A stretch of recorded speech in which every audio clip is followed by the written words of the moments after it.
بالله من الشيطان الرجيم بسم الله الرحمن الرحیم قل کہہ دو افغیر اللہ تأمرونی اعبد ایہا الجاہلون،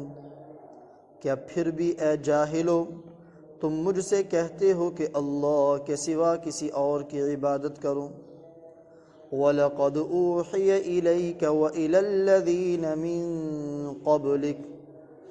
اور حقیقت یہ ہے کہ تم سے اور تم سے پہلے تمام پیغمبروں سے وحی کے ذریعے یہ بات کہہ دی گئی، لَإِنْ أَشْرَكْتَ لَيَحْبَطَنَّ عَمَلُكَ،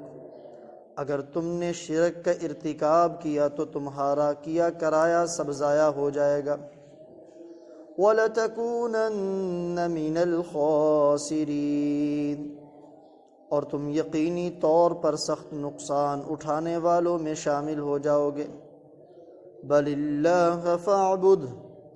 لہذا اس کی بجائے تم اللہ ہی کی عبادت کرو، وَكُن مِّنَ الشَّاكِرِينَ، اور شکر گزار لوگوں میں شامل ہو جاؤ۔ صدق اللہ العظیم۔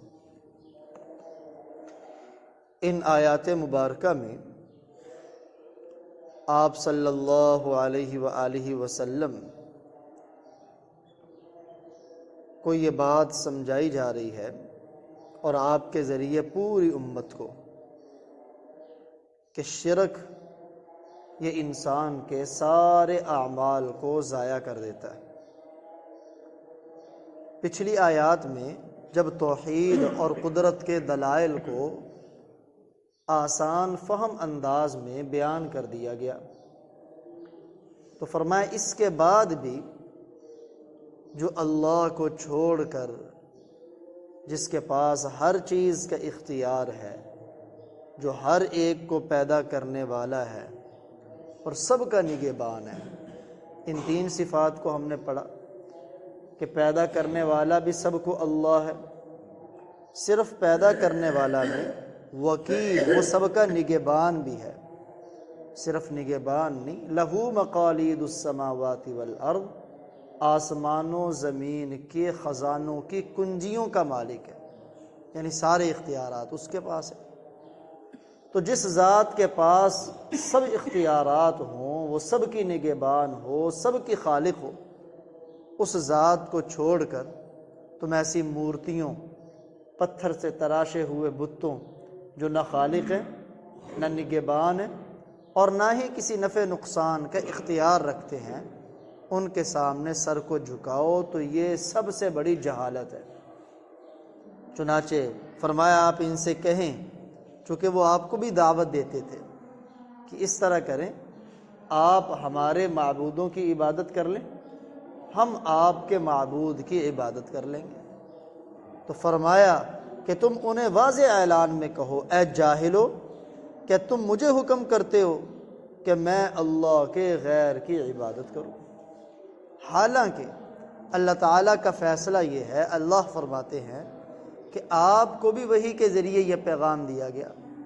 اور آپ سے پہلے جتنے پیغمبر آئے ان کو بھی وحی کے ذریعے یہ بات بتلائی گئی۔ کیا بات ہے؟ لَإِنْ أَشْرَكْتَ لَيَحْبَطَنَّ عَمَلُكَ، کہ اگر تم بھی شرک کرو گے تو تمہارے عمل بھی ضائع ہو جائیں گے۔ اللہ اکبر۔ حالانکہ انبیاء اللہ تعالیٰ کی مخلوق میں، اللہ کے بندوں میں سب سے اونچی ہستیاں اور سب سے نیک لوگ ہیں، ان سے شرک تو دور کی بات ہے، شرک کے ارتکاب کا تصور بھی نہیں کیا جا سکتا کہ نبی کوئی شرک کا کام کر سکے گا، کیونکہ انبیاء تو ائمۃ الموحدین ہوتے ہیں، موحد لوگوں کے ائمہ، پیشوا، مقتدا اور سردار ہیں، اور پھر ان سب میں امام الانبیاء، سید الانبیاء، خاتم الانبیاء، حبیب محبوب کبریا جناب محمد الرسول اللہ صلی اللہ علیہ وآلہ وسلم، وہ موحدین یعنی اعلیٰ موحدین، انبیاء کے بھی سردار، تو ان سے شرک ہونا تو دور کی بات ہے، اس کا تصور بھی آنا یہ ناممکن ہے، لیکن پھر بھی کہا انہیں گیا ہے اور پوری مخلوق کو سمجھایا گیا ہے کہ دیکھیں یہ اتنی اونچی ہستیاں، اتنے اعلیٰ لوگ ہیں، اگر ان سے بھی شرک ہو جائے تو اللہ فرماتے مجھے ان کے عملوں کی بھی پرواہ نہیں، میں انہیں بھی ضائع کر دوں گا۔ قرآن پاک میں غور کرنے سے معلوم ہوتا ہے کہ 4 اعمال ایسے خطرناک اور قبیح ہیں کہ جن میں سے اگر بندہ کسی ایک عمل کو بھی کر لے تو اس کی ساری نیکیوں کا بیڑا غرق ہو جاتا ہے، سب نیک اعمال اس کے ضائع ہو جاتے ہیں، زندگی ساری تباہ و برباد ہو جاتی ہے۔ ان میں پہلا عمل وہ یہی شرک کا کہ جس کے بارے میں یہاں انبیاء کو مخاطب کر کے فرمایا، اور اس سے بھی واضح سورہ الانعام، سورہ الانعام قرآن پاک کی 6ٹھی سورت ہے، اس کے اندر اللہ رب العزت آیت نمبر 83 سے 86 تک 4 آیات میں 18 انبیاء کے ناموں کو اللہ نے ذکر فرمایا۔ قرآن پاک میں کل 25 انبیاء کے نام ذکر ہیں، صرف 25 انبیاء کے علیہم الصلاوات والتسلیمات، اور ان کے نام یاد کرنا بھی انتہائی آسان ہے۔ ایک تو سورہ الانعام کی آیت نمبر 83 سے 86، ان 4 آیات میں 18 انبیاء کے نام ذکر ہیں، اور پیچھے 7 بچے، ان میں 2، ایک اول الانبیاء آدم علیہ السلام اور ایک آخر الانبیاء نبی اکرم صلی اللہ علیہ وسلم، ان کو شامل کریں تو 20 ہو گئے، اور 3 انبیاء جن کا تذکرہ قرآن میں بار بار ہے، اکٹھے ہے، حضرت صالح علیہ السلام، حضرت ہود علیہ السلام اور حضرت شعیب علیہ السلام، ان کو ملائیں تو یہ 23 بنتے، اور پھر جن کا تذکرہ قرآن میں بہت کم آیا وہ 2 انبیاء حضرت ادریس علیہ السلام اور حضرت ذوالکفل علیہ السلام، ان 25 انبیاء کے نام قرآن پاک میں ذکر ہیں۔ لیکن سورہ الانعام کے جو میں بات یہاں عرض کرنا چاہتا ہوں، اللہ تعالیٰ نے 4 آیات میں 18 انبیاء کے نام ذکر فرمائے کہ یہ سب ہمارے ہدایت یافتہ لوگوں میں ہیں، اور پھر اسی کے بعد تذکرہ کرتے ہوئے فرمایا 88 نمبر آیت میں وَلَوْ أَشْرَكُوا، اگر ان سے بھی شرک کا ارتکاب ہوتا لَحَبِطَ عَنْهُمْ مَا كَانُوا يَعْمَلُونَ، تو ان کے کیے دھرے اعمال بھی سارے کے سارے ضائع ہو جاتے۔ اللہ اکبر۔ حالانکہ اللہ تعالیٰ نے جیسے یہاں فرمایا کہ آپ سے پہلے انبیاء کو بھی یہ وحی کی گئی، آپ کو بھی وحی کی گئی کہ شرک کی وجہ سے میں سب کے عمل ضائع کر دیتا ہوں، تو یہاں اجمالاً ہے، اور وہاں اللہ تعالیٰ نے انبیاء کے نام لے کے ذکر فرمایا اگر ان سے بھی شرک کا ارتکاب ہوا تو ان کے عمل بھی میں ضائع کر دوں گا۔ تو پہلا عمل شرک ہے جس کی وجہ سے انسان کے زندگی کی ساری نیکیاں، سارے نیک اعمال وہ ضائع ہو جاتے ہیں۔ شرک معمولی نہیں ہے، انتہائی خطرناک ہے۔ دوسرا عمل جو انسان کی ساری نیکیوں کا بیڑا غرق کر دیتا ہے وہ کفر ہے۔ زبان سے ایسے کلمے کا نکلنا جو کفریہ کلمہ ہو، انسان کو کافر بنا دینے والا ہو، اس کفریہ کلمے کی وجہ سے بھی انسان کے سارے نیک اعمال ضائع ہو جاتے ہیں۔ چنانچہ اللہ تعالیٰ قرآن پاک کی سورت نمبر ہے 5، سورۃ المائدہ، اور اس کی آیت نمبر بھی 5 ہی ہے۔ اللہ تعالیٰ کافروں کا ذکر کرتے ہوئے فرماتے ہیں وَمَن يَكْفُرْ بِالْإِيمَانِ فَقَدْ حَبِطَ عَمَلُهُ، جو ایمان کا انکار کرے، یعنی ایمان والی چیزوں میں سے کسی چیز کا انکار کر دے،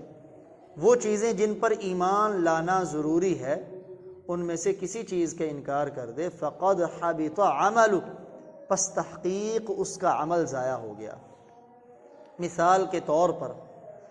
ختم نبوت کا عقیدہ کہ نبی اکرم صلی اللہ علیہ وآلہ وسلم کے بعد کوئی اور نبی نیا نہیں آ سکتا، یہ عقیدہ، اس پر ایمان، یہ ایمان لانے والی چیزوں میں سے ہے۔ اگر اس کے بعد بھی بندہ کسی اور نبی کی نبوت کا قائل ہو تو یہ کفریہ عقیدہ ہے، جس کی وجہ سے انسان کی نمازیں اسے کوئی فائدہ نہیں دیں گی، روزے، زکوٰۃ، حج، ان کا کوئی فائدہ نہیں ہوگا، بلکہ اس ایک نظریے کی وجہ سے اس کی زندگی کے تمام عمل اللہ تعالیٰ ضائع فرما دیں گے۔ مثال کے طور پر ام المؤمنین امی عائشہ صدیقہ رضی اللہ تعالی عنہ، ان کی پاک دامنی عفت کو اللہ تعالیٰ نے قرآن پاک میں واضح فرما دیا۔ اس کے باوجود بھی اگر کوئی ان پر تہمت لگاتا ہے، قرآن پاک میں ان کی عفت و پاک دامنی کے عیاں ہونے کے باوجود بھی اگر ان پر ابھی تک کوئی تہمت لگاتا ہے تو یہ قرآن پاک کی آیات کا انکار ہے، اور یہ کلمہ کفر ہے جس کی وجہ سے انسان کے پچھلے سارے عمل ضائع ہو جاتے ہیں۔ ایسے ہی قرآن پاک لا ریب کتاب ہے، ذالک الکتاب لا ریب فیہ، اور جیسے لوح محفوظ میں محفوظ ہے جوں کی توں ہمارے پاس من و عن، اول سے آخر تک محفوظ ہے، اس میں ذرہ برابر بھی کسی چیز کی کمی بیشی نہیں۔ اگر کوئی یہ عقیدہ رکھے کہ قرآن میں تحریف ہوئی ہے، یہ قرآن میں کمی اور زیادتی کی گئی ہے، یہ کفری عقیدہ ہے جس کی وجہ سے انسان کی زندگی کے سارے اعمال وہ اللہ تعالیٰ ضائع فرما دیتے ہیں۔ تو دوسرا عمل ہے کفر، جس کے ارتکاب پر اللہ تعالیٰ سارے عمل ضائع فرماتے ہیں۔ تیسرا عمل وہ ہے ارتداد، کہ مذہب اسلام کو چھوڑ کر کوئی اور مذہب اختیار کرنا۔ عیسائیت قبول کوئی کرے اسلام چھوڑ کر وہ مرتد ہے، یہودیت قبول کرے وہ مرتد ہے، کوئی مجوسی بنے، ہندو بنے، سکھ بنے، اسلام کے ہوتے ہوئے، اسلام کے اپنے پاس ہوتے ہوئے تو یہ بندہ مرتد ہے۔ اور اللہ تعالیٰ سورۃ البقرہ قرآن پاک کی دوسری سورت ہے، اس کی آیت نمبر 217، اس میں اللہ تعالیٰ فرماتے ہیں وَمَن يَرْتَدِدْ مِنْكُمْ عَنْ دِينِهِ، جو بندہ اپنے دین سے پھرے گا، اپنے دین اسلام کو چھوڑے گا، بدلے گا، تو اللہ فرماتے فَأُولَئِكَ حَبِطَتْ أَعْمَالُهُمْ، ان لوگوں کے سارے اعمال ضائع ہو جائیں گے۔ اور چوتھا عمل جو انسان کی زندگی کی ساری نیکیوں کو ضائع کر دیتا ہے وہ ہے نبی اکرم صلی اللہ علیہ وآلہ وسلم کی بے ادبی۔ کوئی بڑے درجے کی بے ادبی یا گستاخی نہیں، ادنا درجے میں بھی کوئی بندہ آپ صلی اللہ علیہ وآلہ وسلم کی بے ادبی کرے تو اللہ رب العزت اس کے بارے میں بھی قرآن میں فرماتے ہیں کہ میں اپنے اس بندے کے عمل کو ضائع کر دیتا ہوں۔ چنانچہ سورۃ الحجرات قرآن پاک کی 39ویں سورت ہے، اس کی آیت نمبر 2 میں اللہ تعالیٰ ایمان والوں کو مخاطب کر کے فرما رہے ہیں، بندوں کو نہیں، ایمان والے بندوں کو، یا ایھا الذین آمنوا، اے ایمان والو، لا ترفعوا اصواتکم فوق صوت النبی، نبی اکرم صلی اللہ علیہ وآلہ وسلم کی آواز سے اپنی آوازوں کو اونچا نہ کرو، ولا تجہروا لہ بالقول کجہر بعضکم لبعض، اور جیسے آپس میں بے تکلف ایک دوسرے کو بلاتے ہو ایسے اللہ کے رسول کو مت بلاؤ، کیونکہ یہ بے ادبی کا پہلو ہے، اس سے آپ کے قلب اطہر کو تکلیف پہنچے گی۔ اور آگے اللہ تعالیٰ فرماتے ان تحبط اعمالکم وانتم لا تشعرون، اس عمل کی وجہ سے تمہارے سارے عمل ضائع کر دیے جائیں گے اور تمہیں پتہ بھی نہیں چلے گا۔ چنانچہ اسی لیے علماء کرام فرماتے ہیں آپ کی مجلس میں آپ کی آواز سے اونچی آواز یہ آپ کی بے ادبی تھی، اور آپ کی وفات پرملال کے بعد بھی آپ کے روضہ انور کے پاس بھی یہی حکم ہے کہ اپنی آواز کو اونچا کرنا یہ اپنے عملوں کو ضائع کرنے کے مترادف ہے۔ اور آپ صلی اللہ علیہ وآلہ وسلم کی احادیث مبارکہ اگر کسی مجلس میں بیان کی جا رہی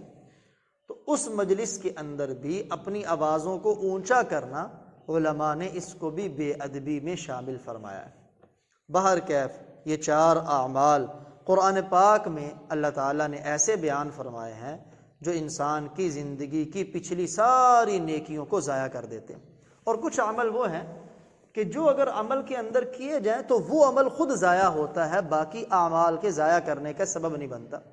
جیسے اللہ تعالیٰ قرآن پاک میں فرماتے ہیں لا تبطلوا صدقاتکم بالمن والاذی، جو تم صدقات کرتے ہو تو جس پر صدقہ کرتے ہو کبھی اس پر احسان نہ جتلاؤ، کبھی اسے تانا دے کے تکلیف نہ پہنچاؤ، کیونکہ تمہارا یہ عمل تمہارے صدقے کو ضائع کر دے گا۔